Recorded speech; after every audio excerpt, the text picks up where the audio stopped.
আপনারা দেখে থাকবেন যে ইতোমধ্যে তারা যে সিদ্ধান্তগুলো নিয়েছে, বিশেষ করে ওই জামাতি ইসলামকে সুবিধা দেওয়ার্থেই মানুষ আসলে এটা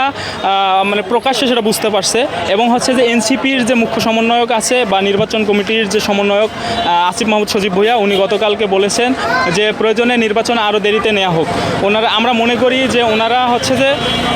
এই নির্বাচনটাকে ইঞ্জিনিয়ারিংয়ের মাধ্যমে তাদের আদলে নেওয়ার জন্য, ফলাফল যেন তাদের দিকে যায়, এই জন্য তারা হচ্ছে যে বিভিন্ন প্রক্রিয়ায় লিপ্ত হয়ে গেছে অলরেডি। তো জামাতের সাথে তাদের যে জোট, এখন হচ্ছে যে জামাত এবং এনসিপি উভয় হচ্ছে যে দেখা যায় বিএনপির বিরুদ্ধে লেগে গেছে যে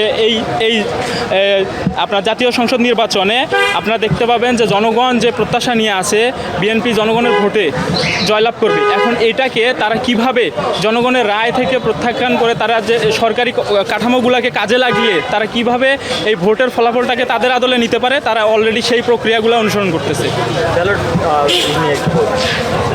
আচ্ছা, এই যে পোস্টাল ব্যালটিংয়ের বিষয় হচ্ছে যে আমরা ইতোমধ্যে গত যে নির্বাচনগুলো হয়েছিল সেখানে আমরা দেখেছি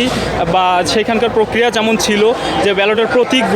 প্রতীকের পজিশনগুলো ছিল সুন্দরভাবে ক্রমান্বয়ে সাজানো, কিন্তু এবারের প্রতীকগুলো এমনভাবে সাজানো হয়েছে সেখানে হচ্ছে যে আপনার জামায়াতে ইসলামীর ওনাদের যে প্রতীক দাঁড়িপাল্লা সেটা রাখা হয়েছে প্রথম সারিতে, এবং হচ্ছে নতুন যে দল এনসিপি তাদের দেখা যায় নতুন দল গঠনের শুক্র 8 দিনও হয়নি। এখন তারাও হচ্ছে যে এই যে মানে বড় একটা দলের সাথে এইভাবে যে মানে একটা নির্বাচনকে সামনে রেখে একটা প্রতিদ্বন্দ্বিতামূলক একটা সংঘাত তৈরির জন্য যে প্রচেষ্টা করতেছে নির্বাচন ইঞ্জিনিয়ারিং নিয়ে, তাদের প্রতীকটাকেও সামনে রাখা হয়েছে, হাত পাকাটাকেও সবার উপরে রাখা হয়েছে, এবং ধানের শীষ দেখবেন যে একটা ব্যালটের ভাঁজ যেখানে পড়ে সেখানে রাখা হয়েছে। আমরা মনে করি যে এগুলো সবই মানে সুপরিকল্পিতভাবে করা হয়েছে যাতে করে এই ধানের শীষ এবং হচ্ছে যে বিএনপিকে যাতে জনগণ হচ্ছে যে মানে